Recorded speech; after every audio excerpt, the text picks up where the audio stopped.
கர்த்தர் அதிசயங்களை செய்கிறார். ஊழியங்கள் வழங்கும் ஜீவ வார்த்தை. கர்த்தருடைய ஊழியக்காரன் உங்களை வாழ்த்துகிறேன். கர்த்தர் நல்லவர். ஏசப்பா உயிரோடு இருக்கிறார். ஒரு அதிசயங்களை செய்ய வார்த்தையில் வல்லமை இருக்கிறது. அவர் இன்றைக்கு உங்களுக்கு அனுப்புகிற ஜீவ வார்த்தையை கவனமாய் கேட்டு விசுவாசித்து அற்புதத்தை பெற்றுக்கொள்ளுங்க. இந்த நாளில் ஜீவ வார்த்தைக்கான வசனம் சங்கீதம் 19:7. கர்த்தருடைய வேதம் குறைவற்றதும் ஆத்மாவை உயிர்ப்பிக்கிறதுமாய் இருக்கிறது. கர்த்தருடைய சாட்சி சத்தியமும் பேதையை ஞானியாக்குறதுமாய் இருக்கிறது. ஞானியாக்குறதுமாய் இருக்கிறது.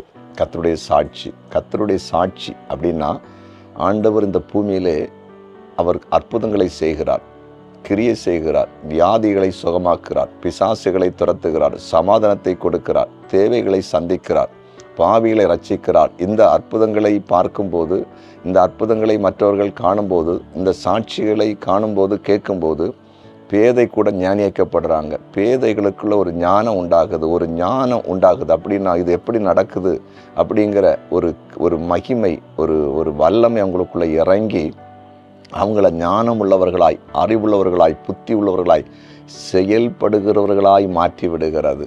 நாட்களில் ஒரு அன்பு சகோதரை நான் சந்தித்தேன். நம்முடைய திருச்சபையில் கர்த்தரை ஆராதிக்கிற சகோதரர். அவர் சொன்னார், ஆண்டவர் நம்முடைய திருச்சபையில் செய்கிற அற்புதங்களையும் ஊழியத்தின் மேன்மை, ஊழியத்தின் விரிவாக்கத்தை பார்க்கும்போது எனக்கு இப்போது பயங்கரமான ஒரு விசுவாசம் ஆண்டவருக்கு மேலே வந்துவிட்டது. திரும்பி பார்க்காத ஒரு முழு விசுவாசத்தில் வந்துவிட்டேன்னு சொன்னார். பார்த்தீங்களா? அப்படின்னா தேவன் செய்கிற கிரியைகளை, அற்புதங்களை காணும்போது அவருக்குள்ளே விசுவாசம் வர ஆரம்பித்து விட்டது.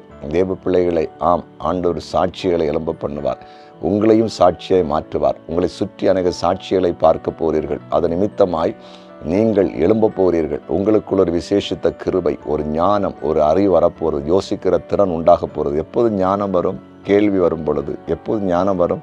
ஒரு காரியத்தை சிந்திக்கும் பொழுது. எப்போது ஞானம் வரும்? இந்த காரியம் எப்படி நடந்தது என்பதை நாம் அப்படி அறிய விரும்பும் பொழுது நமக்குள்ள இன்னும் ஞானமும் புத்தியும் அறிவும் உண்டாகிறது. ஆகையால் கர்த்தருடைய சாட்சி உங்களை ஞானியாய் மாற்றப் போகிறது. விசுவாசிப்பீங்களா? ஜெபிப்போம். எங்கள் அன்பு தகப்பனே, உம்முடைய பிரசன்னத்துக்காய் நன்றி. பேதையை ஞானியாக்குற எங்கள் அன்பு தெய்வமே, இன்றைக்கு பேதையைப் போல இருக்கிற உம்முடைய பிள்ளைகளை ஞானியாய், அறிவு படைத்தவர்களாய் மாற்றும்படியாய் உம்முடைய ஊழியக்காரன் ஜெபிக்கிறேன். இவர்கள் சாட்சிகளை பார்க்கட்டும், சாட்சிகளை கேட்கட்டும், இவங்களே சாட்சியை மாற்றும்படியாய் உம்முடைய ஊழியக்காரன் தரப்பிலே நிற்கிறேன். ஆண்டவரை, குறிப்பாய் பிசாசின் கட்டுப்பாட்டில் இருக்கிற ஜனங்கள் இயேசுவின் நாமத்தில் விடுவிக்கப்படட்டும். ஆண்டவரே, வியாதியின் பிடியில் இருக்கிறவர்கள் இயேசுவின் நாமத்தில் விடுவிக்கப்படட்டும். சமாதானம் இல்லாதவர்கள் சமாதானத்தை பெற்றுக்கொள்ளட்டும்.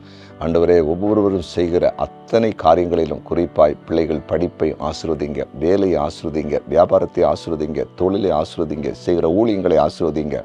எல்லாரும் என்ன செய்து கொண்டிருந்தாலும் அதில் ஒரு மேன்மை உண்டாகட்டும் என்று ஜெபிக்கிறோம். இன்றைக்கு பிறந்தநாளை காண்கிற ஒவ்வொருவரையும் நீர் அளவில்லாமல் ஆசீர்வதிக்கும்படியாக நாங்கள் ஜெபிக்கிறோம். திருமண நாளை காண்கிற குடும்பங்களை நீர் அளவில்லாமல் ஆசீர்வதிப்பீராக. அந்த குடும்பங்கள் தேவனுடைய கிருபை இருக்கட்டும். நீர் அப்படி செய்கிறதற்காய் ஸ்தோத்திரம். இயேசுவின் நாமத்தில் பிதாவே, ஆமென்.